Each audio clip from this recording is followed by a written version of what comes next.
it was almost like who's going to be the first to leave, you know? And then one guy gives the deepest bow. I mean, he almost kissed his shoes. But is it like they're like having fun? It's like it's comical to them, or they're being like super serious. Like, yeah, I'm gonna give you you think you could bow me? I'll bow you twice as hard.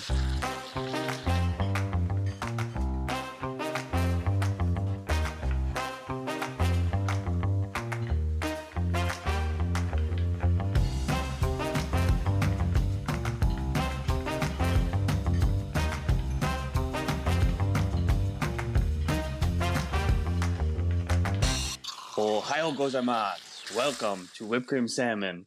Is that how you say hello? That's good morning. I am your boy, Ronnie-san. Join with me as always, my boy, Brian-san. I'm doing the record from my hotel room in Kyoto, Japan. Brian is at his home. And yeah, I miss you. I wish you were here. Hell yeah, dude. I'm so happy for you. I just finished up a beautiful stay at the Chateau R&R. Oh, yeah. Also known as Ronnie's house last weekend. So that was really good. I wound up doing 4 nights, 3 days there. Did you which really? was longer than I thought I was going to do. Longer than I thought you were going to do. Yeah, well, I went down Thursday night. And then because Alex hit me up, he was like, "Oh, can you come like prep Friday night at the festival?" So yeah, I haven't said yet. I was working the Dreamville festival, slanging food, and so he hit me up.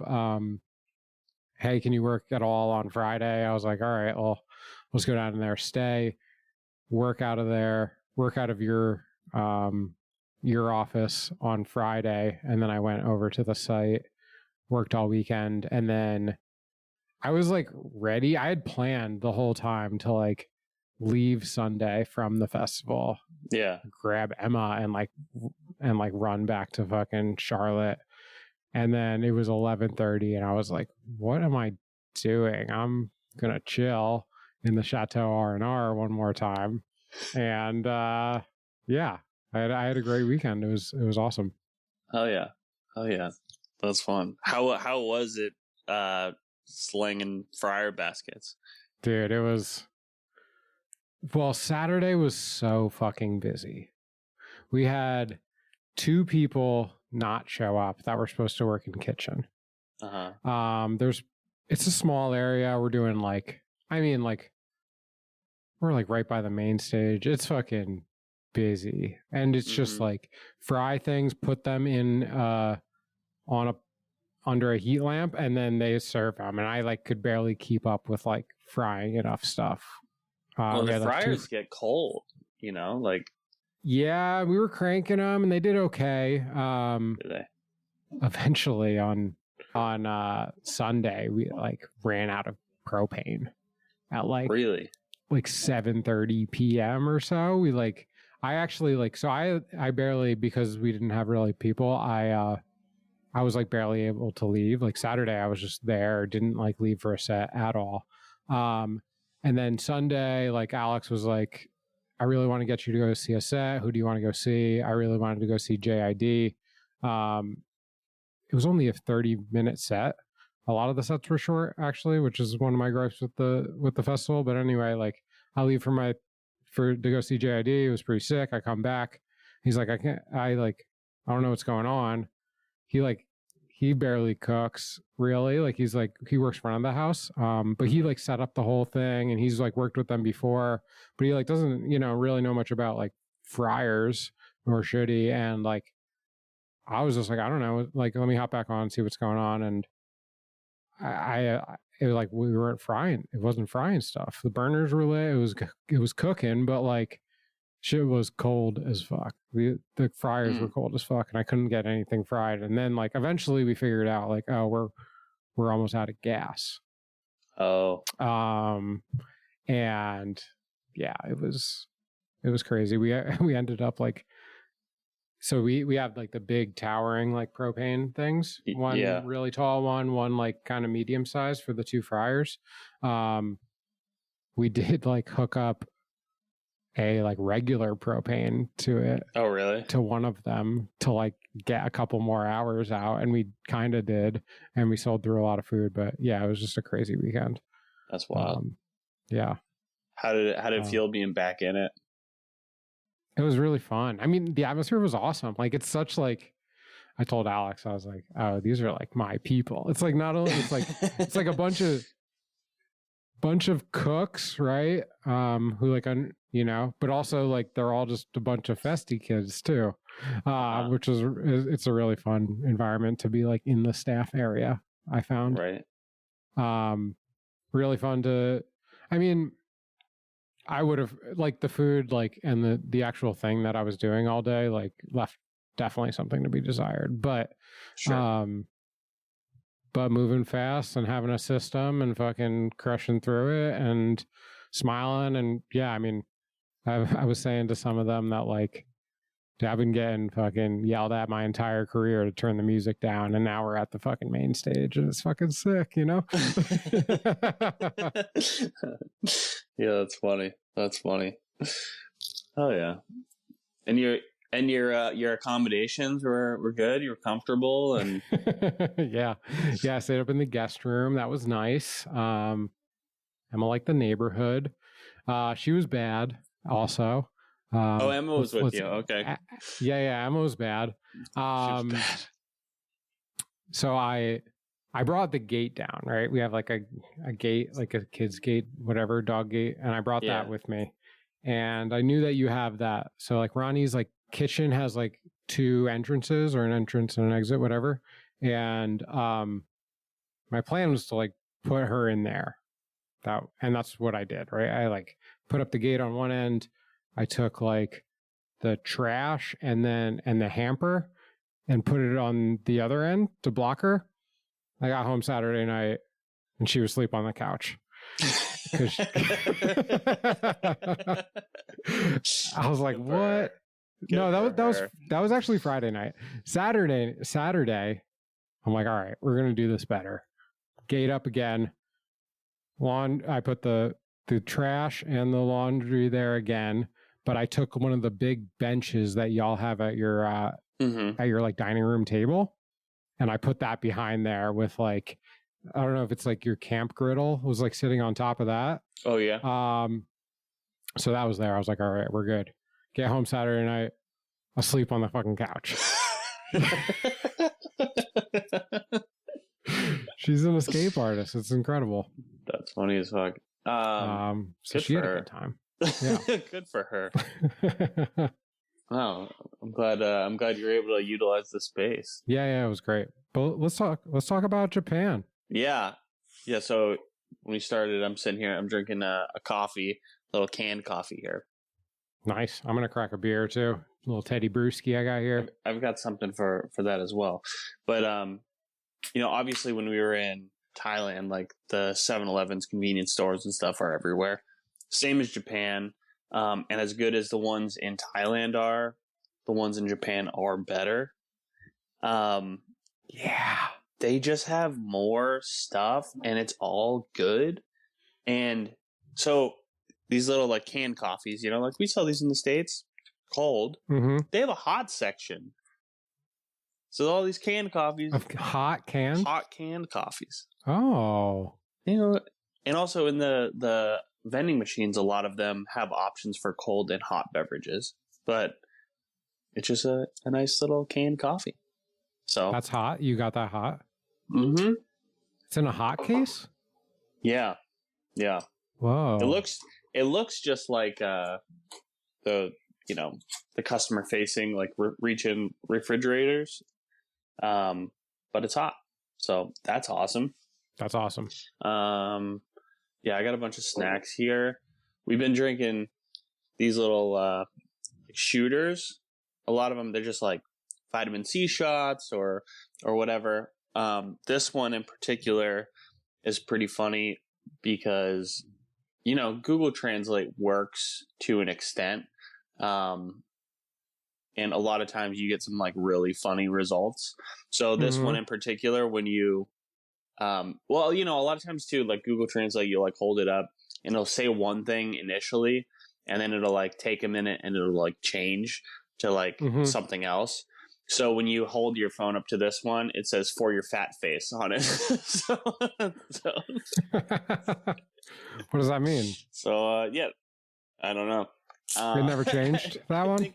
I think it's for like well, it's like a vitamin drink, but I think it like says like reduces facial swelling or something like that. I think maybe like if you've been drinking a lot, you get a swollen face, or maybe you just had a lot of ramen, you know, a lot of sodium. There's a lot of salt in Japan, so you know, maybe you got a fat face. So we've been laughing with these because it just say "for your fat face." So that's awesome. I thought you were gonna say it was like liquid Ozempic or something. They might have that. I'll have to look. How's the pharmacy game there? Not strong like it was in Thailand. No. In fact, we were out of ibuprofen and I went to go get some. Dude, their ibuprofen is weak. Weak, like, huh? Yeah. You know, in the States, I think like your standard ibuprofen is like one pill is like 200 milligrams, I believe.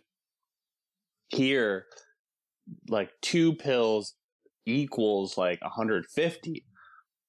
Like I'm a broken old man. I need more than that. Well, they got tiny people there. They do have tiny people. Yeah. Yeah, I've been hitting my head on all kinds of stuff. Have you? Dude. Yeah, we went into this soba restaurant. Really cool. The way it works, they're like soba dipping noodles. And so the way it works is they bring out the dashi broth, and then some like different sides, which was like scallions and then wasabi, and then one was like a yam puree, which I didn't really understand how to use that one. I think it was kind of more as like you could use it as like a thickening agent, kind of. You like mix it, you know, for like texture, mix it into your noodles. And then the other one, there was just a whole egg. There was just a whole raw egg, and I didn't opt for the raw egg option. If it was just the yolk, I would have been all about it. I don't really want but it was just. I was like, "Is this a hard boiled egg?" Well, actually, Rochelle asked. She's like, "Is this cooked or raw?" She's like, "It's raw." I was like, "Yeah, I don't really know what to do with a raw egg at the table, but you get like a whole bunch of like small dishes, and each one has some noodles on it, and you just like take them and, you know, dress them up however you want. Little scallion, little wasabi, you dip it in the broth, you suck those down, and then you just keep stacking up these like little dishes. And it was pretty cool. They did have English menu as well on their website. But they had like a lot of stories on there and like instructions on like how to enjoy the noodles and like the history of them. And it was something about eating soba noodles is like defeating the demons. And like something, the soba noodles correlated to like by eating the soba noodles, you're killing the demons. So the more soba noodles you eat, the more demons you killed off. There you go. And there was a bit in there that once you have stacked all of your plates to the height of your chopsticks, then you have eaten enough soba noodles. Which I didn't quite get that high, to be honest. It was pretty full by the time we left. But anyway, as we were walking in, you know, they'll have like the like drapes or like kind of like a banner or something hanging in front of, you know, Japanese restaurants, those like curtains. Well, I moved those and I ducked out of the way of those. I didn't see the door frame hiding behind the other side, and I slammed my head into that pretty hard as we were walking into the restaurant.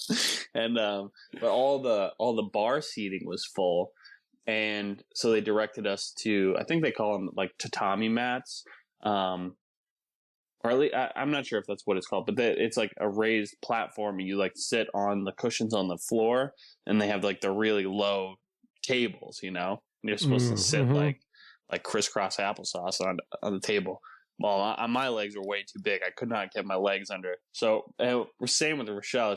We were both like cracking up trying to like position ourselves in a way that we could get our legs under the table. But yeah, it was really funny. But no, they were awesome. They were like really interested to hear like what we thought about the noodles. They were asking like, is this your first time ever having soba noodles? And then that started a whole other conversation. So yeah, cool.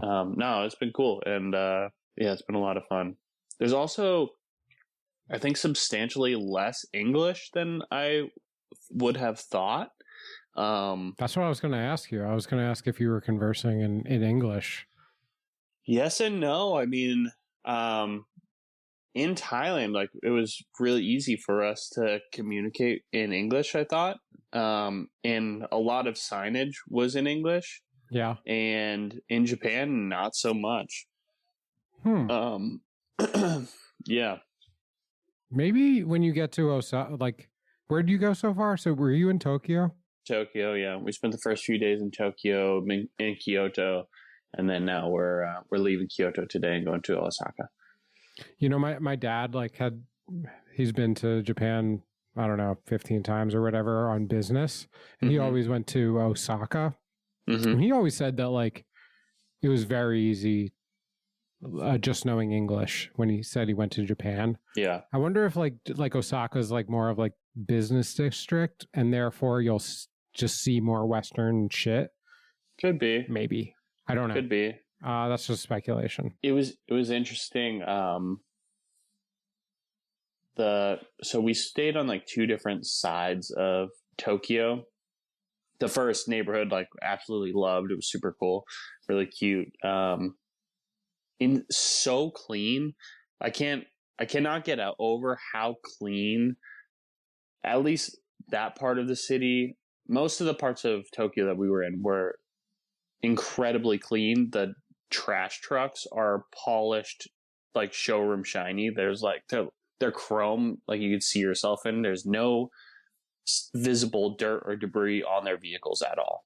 It's actually blows my mind. I don't understand how everybody on the road is so clean. That's wild. Do you get a ticket for being dirty? Completely wild. My truck has never been that clean. Yeah. My truck has never been cleaner than a Tokyo trash truck. It's wild. I didn't even think the trucks were supposed to be clean. Right. I thought it was a feature to be dirty. It's a trash truck. You know? Yeah. And they're also way smaller. They're awesome. But then, so that was our first stay. The second stay, we stayed in Asakusa, which I didn't realize was like such a touristy area. And it's also a lot of, I think, Chinese tourists in that area. So even though it was like touristy, there was very little English in like a lot of areas. And then also like you see pictures on the menu and it's like directed towards, Chinese tourists. So even though I was in a touristy area, I was still like, I have no idea what the fuck is on these menus. So, that wasn't my favorite part of the stay, but, we still found some good stuff. But like when you're trying to talk to people, do like some people speak English? If you're like at a restaurant, like is someone there gonna kind of be able to help you? Not really. Yes and no. Yeah, I've some places it's been really easy, and then others it's like a lot of pointing gestures and Google Translate. Yeah. Yeah. Not that I'm complaining about that at all. It just it's been interesting. It's been cool, and also learning small amounts of Japanese that I have has been really fun. You get the kind of the same reactions like we did in Thailand. Like if you know anything and you can communicate and any kind of pleasantries and stuff like that, it really goes a long way. People get fired up about it. Yeah. That's cool. That's really cool. So you've been eating out every meal? I got a couple. I got a 7-Eleven haul this morning, so I could show you a couple of my favorite things. But yeah, these, I mean, this brand is good. These lemon sours or lemon chuhai. Definitely going to be bringing these. So Ronnie's holding up a can. It's like a 12-ounce can of. It says the peel on it. Yeah, Suntory. Yeah, it's just sochu, lemon juice, so like club soda, and then maybe like a little bit of a sweetener. But they're great. They're very like crisp and dry. Yeah, I've been drinking almost exclusively these and some beer. So cheers. Cheers. Yeah, got to bring these back to the States. Nice. So like a LaCroix ish. Similar. I mean, yeah, it kind of like goes down better. Like that. Yeah, I mean, it'll get you drunk. So. So. Gotcha. Okay. I didn't catch that. Nice. Yeah, it's got sochu. And I haven't. I guess they're newer. I haven't seen them since we left Tokyo, but they have these cans where the whole top is like a removable pop top, and so you pop it, and the first thing you just see like it fizz, and then all of a sudden a lemon slice will like float up to the top, and it's got a full lemon slice in it.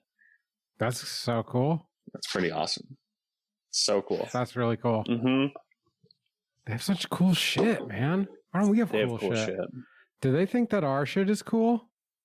Probably not. I don't know. There's been a lot of moments in this. I'm like, why don't we have this? Like, what our versions of these are such garbage. When these people come to the States, they must think that we're animals. Their toilets, for one. Their bathrooms, their mirrors don't fog. I didn't know that was a technology that exists. I mean, it'll leave your mirror will be completely fogged, but there is like a full view window of like, so you can see yourself in the mirror that doesn't fog up. Huh. It's like a different type of glass. I don't. Or it's heated. Maybe it's heated. Maybe I haven't seen any kind of electricity getting into the mirror to power it. So yeah. I don't know. That's neat. But there's not even like moisture like dripping down through that section. So, but yeah, eating out, but also 7-Eleven. I got an egg salad sandwich here. Dude, these things, I've been dying to hear about that. Yeah. Dude, these things are so good. You've crushed a few already? Crushed a few. Yeah, I mean, when you can go... So, I'll give you a little rundown of everything that I picked up this morning. I got my hot coffee. I got this drink for my fat face. I got this lemon chuhai or lemon sour. So, an alcohol drink. I got this egg salad sandwich. Nice. I got one of these tuna and mayonnaise onigiri. So just kind of like a tuna salad, rice ball wrapped in seaweed. And I'll show you in a moment how the way they package these is chef's kiss. Beautiful. And then I haven't tried this yet, but this melon bread or melon pan. I don't know how you say it. So like a little pastry. Yeah. But all of this together was like a little over 1,000 yen. So it was like $7 for all of it. Oh, right on. That's super reasonable. So yeah. There is like, you can go and find an expensive meal here. Definitely a lot easier than we could in Thailand. But I mean, like these are pretty good staple things to be able to go and get. And so what about like so in like a casual dining out situation, how much do we spend for like dinner for two? Yeah. With like a drink each. Yeah. Yesterday, like we went to an izakaya which is like a small bar grill kind of thing. Like, a lot of places there will be like only like one or two people working there. And there'll be the cook, the bartender, the busser, like they're running the whole show. This one had a few more employees in that, and I think it was a little bit more elevated. They do like a lot of like yakitori, a lot of like tempura stuff, some like sashimi, and then a variety of other things. But our bill, I mean, we had quite a few drinks. We had quite a few different plates, and our bill was like $70, which was on the higher end of what we have had. But if you go out for like ramen, like 2 bowls of ramen is, you're looking at like, I don't know, $15 or something for the two of you. That's great. So, yeah. I mean, I think that's great. I mean, just because you could spend, I was just thinking like what $70 gets you in the States. Like you go to like the shittiest dive bar and get like 2 chicken sandwiches and a couple cocktails, and you're looking at $70, I feel. Yeah, and like that was, maybe that's an exaggeration, but it's pretty. No, I don't think it's not really that much of an exaggeration. I mean, and you think so $70 is $35 a person. Like, yeah, I think we each had at least like 4 to 5 drinks a piece. So like, oh damn, yeah. Like, I mean, we got our fill, and we had a lot of plates too. So, but yeah, and the izakayas, I've just been dreaming about opening up an izakaya where just me and Brian's son, and we're just running that. Dude, it's so fun. A lot of them, they don't have any chairs. So it's like, it's just a standing bar. Love it. It just feels like very interactive. And it also allows like you to pile in more people. Like if, sure, the vibes are good and it's a lot of friends, but then like the spot we were at yesterday, I mean, it starts off, everybody's kind of like keeping to themselves a little bit, but the drinks start going, and then, kampai, cheers everybody at the bar. And then next thing I know, I'm like talking to, we were the only whiteys in there. It was all Japanese locals, and the woman next to us, now we're like, we took a bunch of pictures together. We're Facebook or Instagram friends. And then like the guy to the right of her, heard his whole life story. He's lived all over the world. He's a professor, and, he taught in the States for a while, and in the Netherlands and in Spain, and like all over the world. And now he's like back in Japan, and just like happy to be home. And, so, and then we were each like buying each other food and drinks, and then also like sharing the food off of our plates, and even like tasting each other's drinks. So it was like a very like communal thing, and it was totally awesome. It was just like such a fun experience, and you just don't really get that a lot in the States. So yeah, I've just been like dreaming about opening up an izakaya like that in the States. Hell yeah. When I think of the Japanese, I think of like, I guess I have this perception of like work hard and play hard, and that they're really Totally. good at that. And like, Yeah, because I do know that like, and I've said this before on the pod, that like my perception of the Japanese is that they're going to do everything like with excellence. And they're going to take their time with things, and they're going to perfect their techniques. But there's also this, I mean, there's also that perception that like when you go out drinking with a Japanese, you're going to get fucking lit, right? Yeah. Like, yeah, I think that's definitely true. Yeah. That's cool. Yeah, and I haven't really cool. seen it, but I've heard about it a lot, where like I think the last train runs at like 12:30, just after midnight, something like that. So if you're out past the last train, I guess it's not uncommon to see businessmen just like sleeping on the streets, or or you just like end up at like the karaoke bar until the trains start running again in the morning. But it's funny because shit does not open in the morning here. Like coffee shops and stuff open at like 10 or 11 o'clock. Ooh. So that I haven't loved that, but thankfully I got some, 7-Eleven coffees I can turn to. But the Savvy 24? Yeah, I believe so. Yeah. But you do see, if you're up early in the morning, you will see a lot of businessmen sprinting down the streets in all their, in a full suit because they're late to work. Huh. We see that a lot. Because they're hungover? Possibly, but like, I feel like if you were up walking around the neighborhood in the morning in the States and someone went like sprinting down the road, it would be like, whoa, like what is going on there? Right.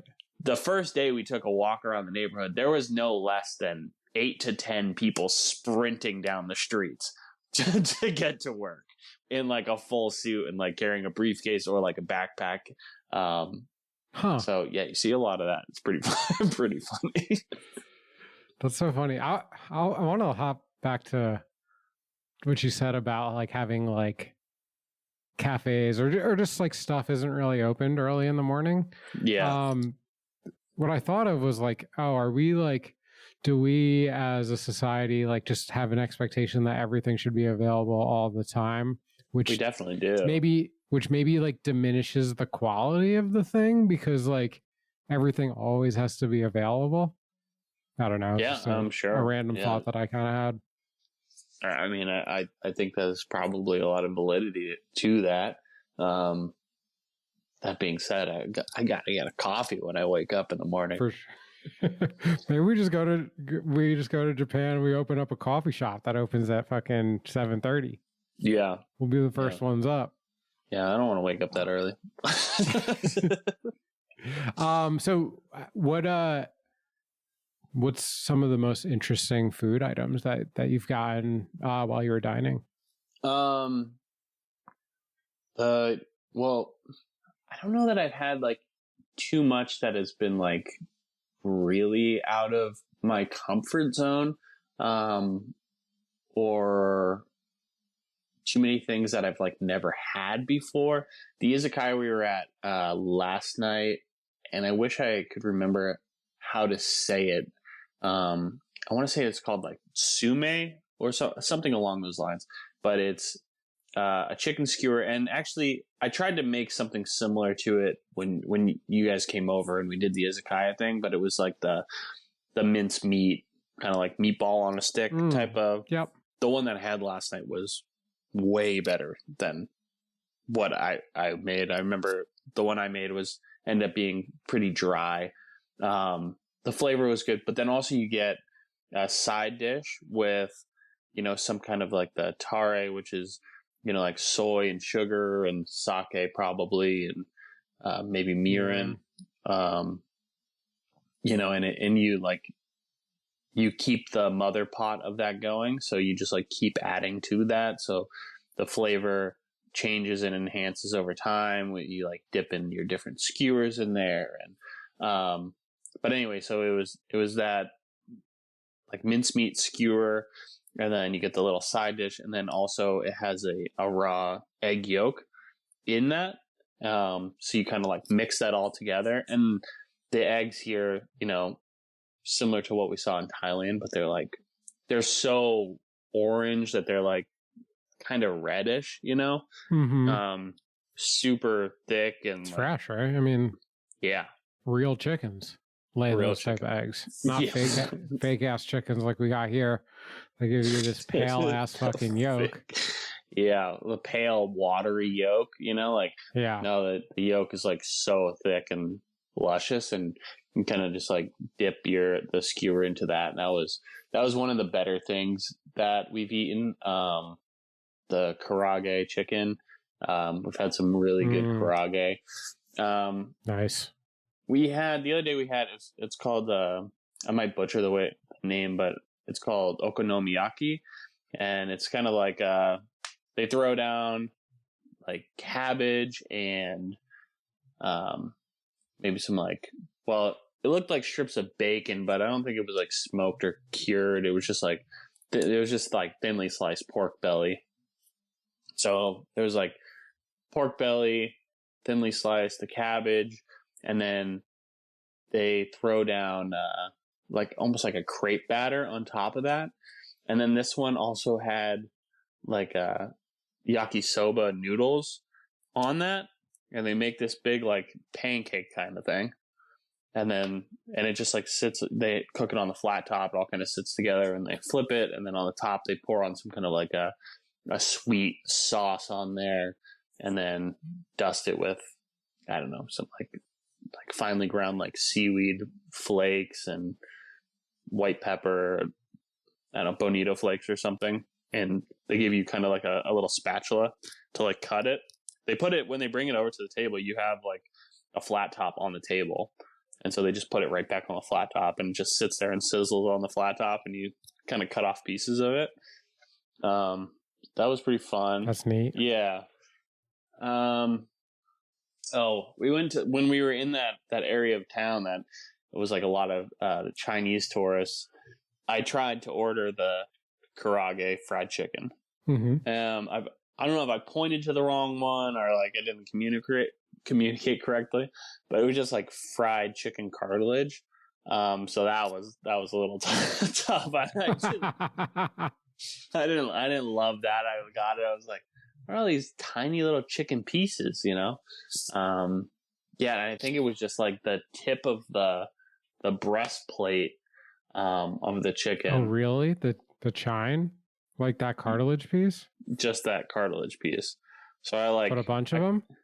Yeah. Or just one? Yeah. Yeah, a bunch of them. So I crunched through a couple of those. I wasn't a big fan. I was really missing the meat of the chicken instead of just the cartilage. Yeah, I mean, I don't think there hasn't been too much that we've had that have just been like really out of the ordinary. Lots of like katsu, or like curry katsu. It's been really good. Ramen's been good, but yeah, nothing like too out of the ordinary that I've had. What is there something on your list that you're like, I really want to try this before I leave? Yeah, we went to just like the conveyor belt sushi, mm-hmm. And that was fun. But we still want to go to like a nice sushi spot. Just I guess haven't been really in the mood for it, or just kind of been drawn in different directions. Like, sure, I don't know. The izakayas, some of them do have some like sashimi options, but yeah, I don't know. Probably more just been drawn in different directions. The izakaya game is just on point. So fun. So sick. That's so fun. Yeah. Are most of them stand up like that, or is it like just we've been to the two one that were standing? It's because it's a tiny area, right? So, like you said, you can fit more people in there, get more business. Yeah. It's really small. I mean, where the patrons are standing, I mean, you really have to like squeeze past everybody in the bar to like leave to like go to the bathroom or whatever. Mm-hmm. And then you have the bar in between you and the chef, and he's got, his setup back there. But it's fun because you order directly from him.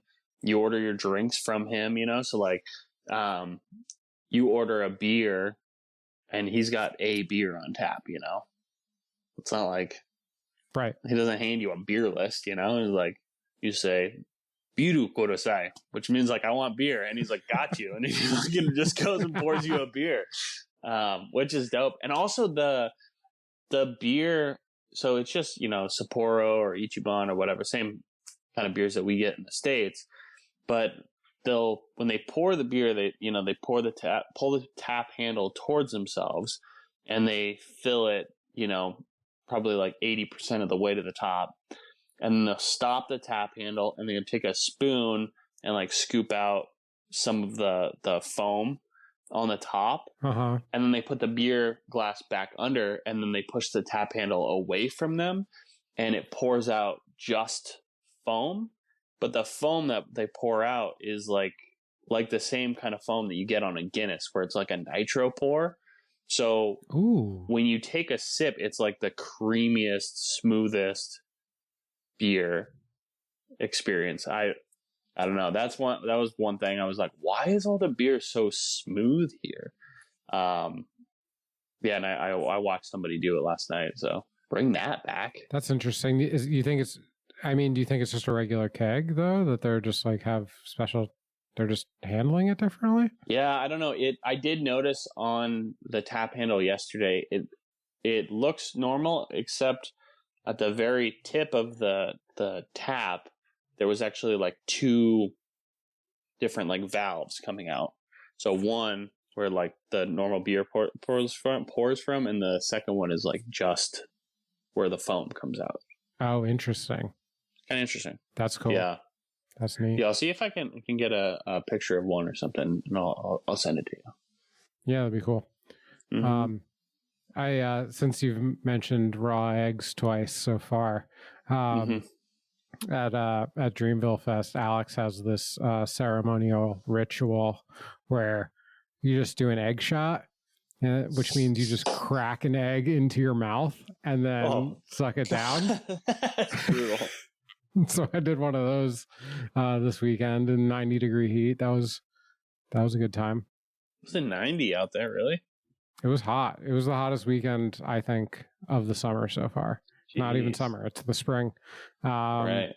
And we got this other girl who was, she was running the show in the tent next to us. Mm-hmm. And we're like, you want to do one of these? And she was down. She sucked one back too. And it's, it's like one of those things that are just keeping the stoke high. You know what I mean? Yeah. Let's do something. Doing it just to wild. Do it. Mm-hmm. Yeah. I'd do it again. Yeah, that's wild. Yeah. Not you. You would do it. No. Yeah. If you were there, you would have done it. But there was enough peer pressure. Mm-hmm. So tell me about like the travel stuff. I mean, I know we've been talking about you'd be on these high speed rails. Like I've never really seen those in real life. And is it what it's what they say it is? I mean, is it awesome? Are people able to get around town really easily or to different cities? And is there like local trains and then also the high speed rail that goes between cities and everything, I imagine? Mm-hmm. Yeah.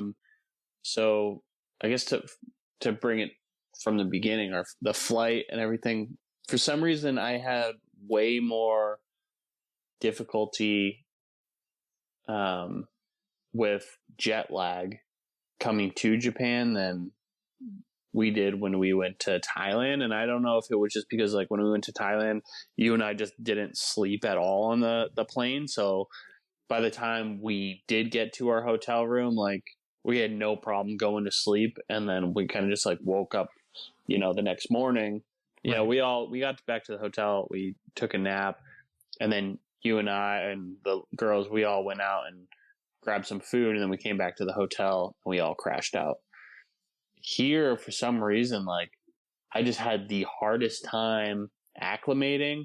And then the first full day that we had here, we went back to the hotel and we were exhausted and was like going to close my eyes for a little bit. Next thing I know, I woke up and it was midnight. And I was like, fuck, I missed the whole day. And now I'm awake because I've slept for 7 hours. And so, we ended up just like going down to Sevi and getting some snacks. And that was a dinner, it was a bummer. I was disappointed that I'll let that one get away from us. But yeah, it'll happen. Yeah. But yeah, the getting around on the trains, Tokyo specifically, is just so convenient. There's so many different train lines, and it's really inexpensive. And you can load it's called the Suica card. You can load, or your IC card, you can load all your funds directly onto your phone. And like when you don't have an iPhone, but I'm assuming it's the same way with an Android. With an iPhone, for you to pay with tap on your, from your like Apple Wallet or whatever, you'd like double tap the button on the side. It does like the Face ID, or you like enter your code, and then you hold it to the thing and scan. To get through the subways, you just pull your phone out of your pocket and you touch it straight onto the screen, or the little like scanner, and it just scans you through immediately. So there's nobody's like fumbling with their phone, like trying to get in and out of the subway gates. You don't have to open the app? You don't have to open your app at all. No, you just pull your phone out and just touch it to it from the lock screen. Which is, it's kind of wild, but that's rad. It's super convenient, super easy to get in and out. A lot of times you'd be in the city and be like, okay, where do we need to go? You type in your directions to Google Maps, and you're like, okay, where's the subway? And you're like, oh, I'm standing on top of it. And so, so you just like, it's like, it'll be like, yeah, there's like a subway entrance like 20 feet from you. And you just pop down there. So yeah, getting around the city is really easy, and it's very cheap. Like, we put on like 5,000 yen to start, which is like $35 or something like that. Mm-hmm. And that's pretty much gotten us through the trip up to this point. I've added another 2,000 yen, which is like $14-ish. But it's also like, you can use that IC card like at vending machines or at 7-Eleven. Like, you can pay for your groceries and stuff with that same card. So there's been a couple moments where I've paid for things with that card. So it's kind of a little hard to tell like how much I've actually spent on transit. Travel. But dude, literally, it costs us like $30 something to get from my house to the airport in Raleigh. Yeah. And we've been here for, over a week now, all over Tokyo and Kyoto. And it's cost us like under $40, I think. So cool. It's awesome. Crazy. No, our public transit leaves a lot to be desired, for sure. Mm-hmm. It's expensive. It's slow. You wait for the bus. It's going to be an hour or two before you get to the place that you want to go. Not that I have a ton of experience in Charlotte, but that was definitely my experience in Tahoe, for sure. That's a little different, but that's really cool. The trains come like every 5 minutes. Ooh, yeah, there you go. Yeah, that's awesome. Like, if you miss your train, it's not really a big deal. There'll be another one any minute now. Yeah.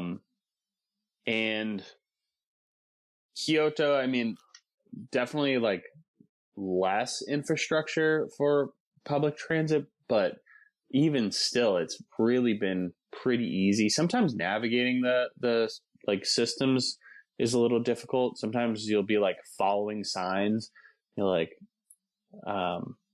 I don't know, whatever the name is, and you'll be like following signs for it, following signs, and all of a sudden the sign just stopped, and you're like, what the fuck is where am I supposed to go now? You're like, I've been walking for a while. I don't know. And maybe that just, on our part, like maybe there were signs that told us one thing or another, but so that's been a little bit difficult. We did take the bus one day. I just don't like taking the bus. Isn't great, but as far as like bus travel goes, it was really convenient. Same thing, use that same card. You hop on the bus. Everybody queues up nicely. It's not like the States where people could just kind of like rush onto the subway or whatever. That everybody lines up. And you get on and off in a very orderly fashion. Really nice. Makes it easy. It's mostly so funny for Japanese coming to the States, and we're just fucking big and doofy. That must be what they think. Yeah, like, what the fuck are you guys doing? Why is everyone rushing to get on the thing? If you just lined up, it would be a lot faster for everyone. Yeah, exactly. So, yeah. They must there must be something that, I don't know. Maybe it's just like long-standing culture that makes that happen. I would almost say that there's something that's like ingrained in the culture, like on a level of like parents teach their kids how to be that way and the reason for that. Right. We have quite the opposite, right? We have parents that have like 2 kids under both arms that are just pushing other people aside, and like it is funny. You see like a lot of you'll see like a lot of kids like using the public transport too, like not just necessarily by themselves but like you'll see them definitely like out and about, commuting like to and from school. And the kids, they all have like, I've seen a lot of kids, they all have like the same like matching backpacks or maybe like a full uniform, or like,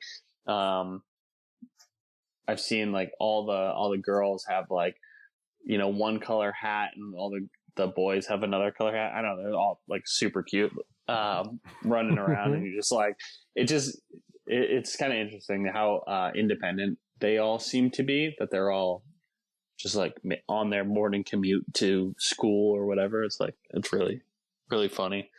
I've seen 2 kids like cross the road, a car will stop to let them cross. They'll cross the road, and then the 2 kids turn around and bow to like, like usually like in the States, we like give a wave or whatever, but they like cross the road, step on the sidewalk, turn around and bow to the car. It's like super cute.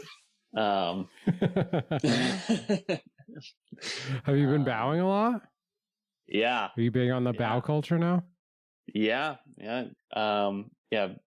Bring right back to Thailand, Has anyone said that you had a shit bow? No, nobody's called me out for my bow. Okay, nice. We did see, this was really funny. We were, I think we were leaving the bar. Yeah, it was kind of late night. We're walking back, trying to get to the subway, and all these businessmen like poured out of, some, I don't know if it was a restaurant or whatever. It was obviously, businessmen, and they were like working out. I don't know, maybe it was a business deal or something, they were having a business meeting, and they come out onto the street, and there was like 6 of them, and they're all like, exchanging pleasantries as they're about to leave, and they all start bowing. And then it was like a full on bow off, where it's like the deeper your bow, like the more like respectful. Right. Right. And so it starts off like they're all giving bows back and forth, back and forth, back and forth. And then it starts like going deeper. And then they like, and then it was like,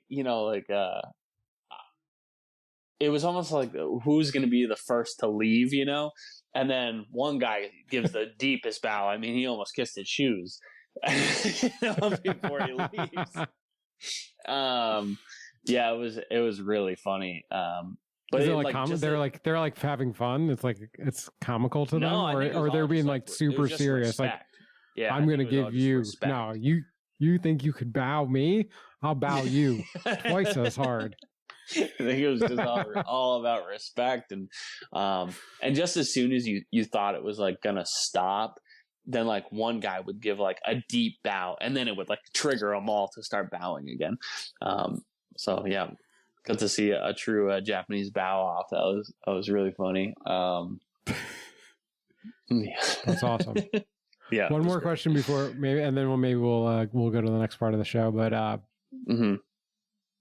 what is I've heard my dad say this. They call him Larry's son. You said you're Ronnie's son. Like, yeah. Do you know what that is? Is it like Mr.? It's not, right? You know what? I wish that I remembered. I was just the bar that I was at last night. Or the izakaya. The woman next to us, she was, it was like really broken English. So she was explaining not son, but there was another one, which is more like cutesy and like endearing and like a friend kind of way. And I can't remember what it is. I'm actually not adding any context to this inquiry. But I think, I think it is just like a title, like Mr. Brian, maybe something along those lines. I think I could be off on that, but that's kind of the feeling that I get towards it. Okay, cool. Mm-hmm. That's awesome. I can't wait to hear more about it. yeah, you'll finish your adventure and you'll be back in the States and we'll record another episode and talk more about it for sure. And yeah, can't wait to hear about the baseball game that you're about to go to. That should be really fun. And yeah. Rochelle's having a really good time. Yeah, she's having a good time. She's there. We were talking about how the coffee shops don't open early. She did manage to find one that opened earlier, so she ran out to go and find that. While I'm here recording with you guys. Right on. Hell yeah. What are you? Idiot. You stupid idiot. I'm an idiot sandwich. You're an idiot. Of all the idiots, you stand alone. Idiot sandwich. I got a couple of things that popped up this weekend. All right, cool. I'll give one. Actually, I have kind of a couple, I guess. Like I said earlier, Alex, it was kind of like he has worked with this company a lot. But it was, or I don't know if I said this earlier, but it was the first time they asked him to like do the whole thing by himself. So he has been there. He's like cooked. He's done order taking. He's done all the things. He's done a lot of the setup stuff. But like, this was the first time they did wings. And like he got there on like Tuesday or Wednesday and had to set the whole thing up. It's a lot. And I don't know that they super set him up for a lot of success with it. One of the things was that like he was like supposed to make these sauces and like didn't have recipes for these sauces, and like also like doesn't have like, I don't know, like doesn't have like the food experience to really like pull stuff out of nowhere. So I think this idiot sandwich goes to the company and just like, hey, if you're gonna ask me to do something, like please give me recipes on how to make the thing. Yeah, set people up for success, especially if they're representing you. Well, I got a couple because this whole setup was, it's kind of it's primitive in a lot of ways. It's kind of it's like industrial camping in a lot of ways. So like there's all these like food operations going on, and then there's like one like gray water dump. It's like a outdoor like plastic sink basically that people can like dump all their dishwater in and everything, right? Sure. And I get that back there to dump some on like Sunday, like pretty late, and it's full to the top, which will happen, right? There's going to be stuff that like ends up clogging the fucking thing, and it's nasty. And I got to go in there and fucking put my arm in this thing. And I get down there to the bottom, and I can't find the hole, and I find it, and like there's just multiple chicken wings and just plastic in this gray water. It's the nastiest thing ever. So I don't know, second like idiot sandwich, just like whoever put fucking like cellophane and raw chicken wings in the gray water dump, you're definitely getting an idiot sandwich. Pretty gross. It's pretty gross. It's pretty going like elbow deep into like liquid that is like fatty and fucking nasty and dishy and like all the things. I am glad that like your short stint back in the quote unquote kitchen, you did get to experience, like running the fryer for hours on end, being elbow deep in mystery liquid. Like I had a really good time. Like really full taste of it. I had such a good time too, just BSing and fucking and grinding, like it's so fun when you're just like when everything's urgent, and you're just like just moving and it wasn't the hardest thing in the world. And even like, some of these people, they like don't really cook. They're just like order takers, and they were like impressed with whatever I was doing. And I was like, this isn't that hard. Like, it's to me, like, this is not that, like, I am busy, but like, I'm not busy in the sense that like I'm scrambling. I would just have to drop the next fryer basket as soon as I'm done emptying this fryer basket. That's the extent of it. It doesn't take a lot of like brain power to be able to do that. Whereas like high level cooking takes a lot of like brain power as well, and like delicateness, and this just wasn't that. Yeah. Hey. So idiot sandwich to whoever gets those. I don't know. Congratulations. You'll be getting your medals in the mail. You see anything funny? You got anything funny that you've seen? I'm trying to think. Obviously, like, a lot of these areas that we've been in have been, like, very touristy. So we've already talked about, like, next time we go to Japan too. Definitely want to get out and experience, like, less touristy areas. And we have been successful in finding some, like, good, like, less touristy spots. Definitely, like, we took a day trip out. It's called Lake Biwa. We rented some bikes and did, like, a nice, like, bike ride, and, like, that's where we stopped and got the soba noodles. So I'll give myself the idiot sandwich right there, is slamming my head as I walked in, and it's like the record skipped. It's like all local Japanese in there. Like a big whitey hit his head. Immediately stop and, like, look over at me.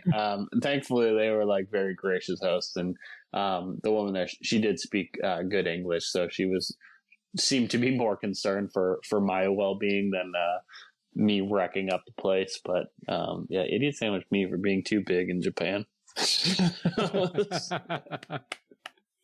Congratulations, that's awesome. Yeah, thank you.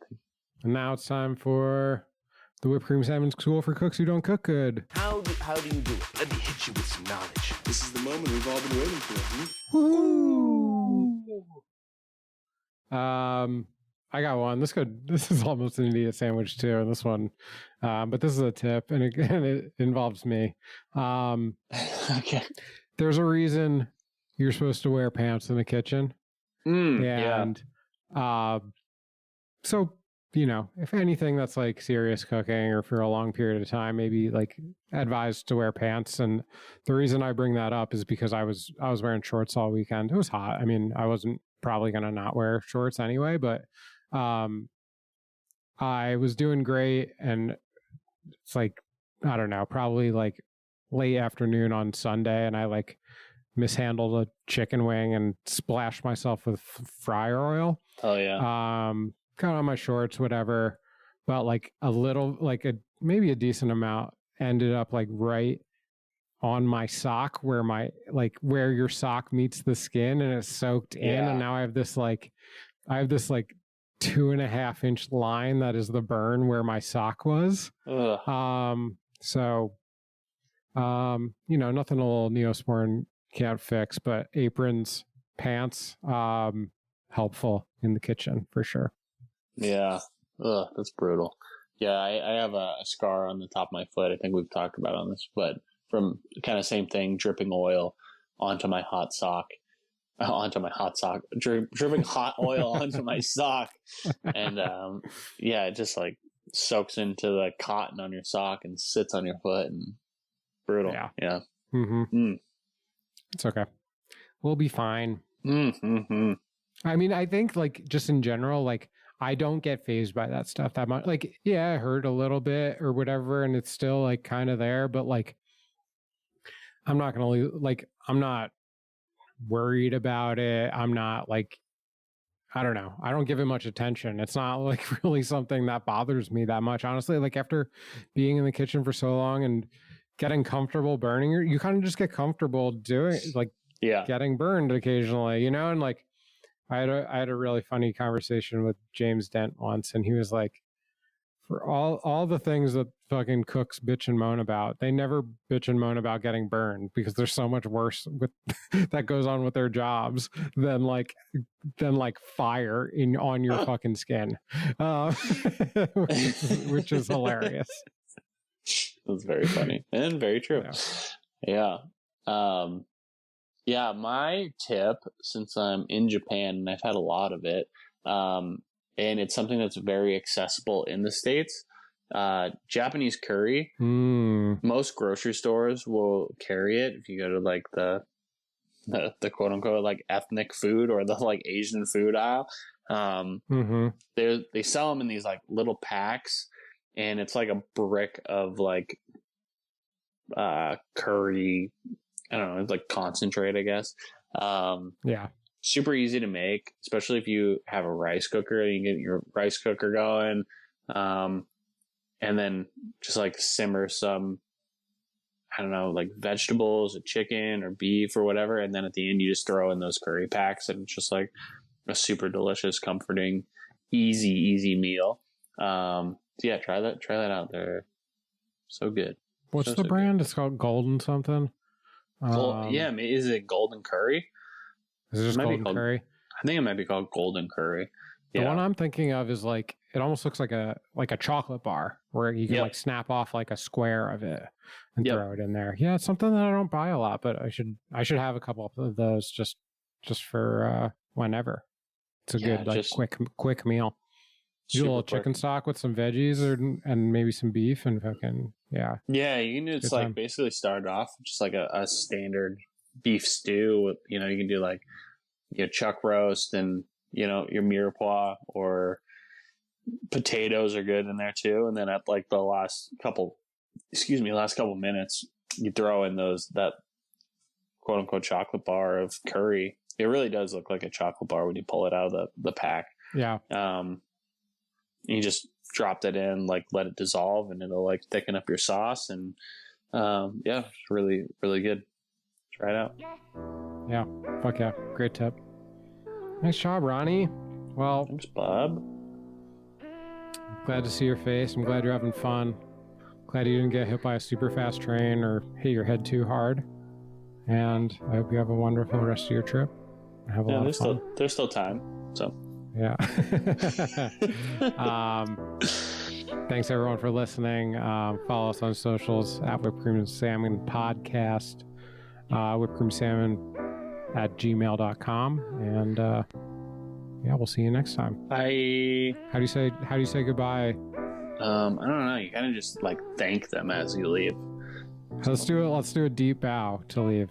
It'll be a silent one. Stand up. Oh, my back. Arigato gozaimasu. Bye.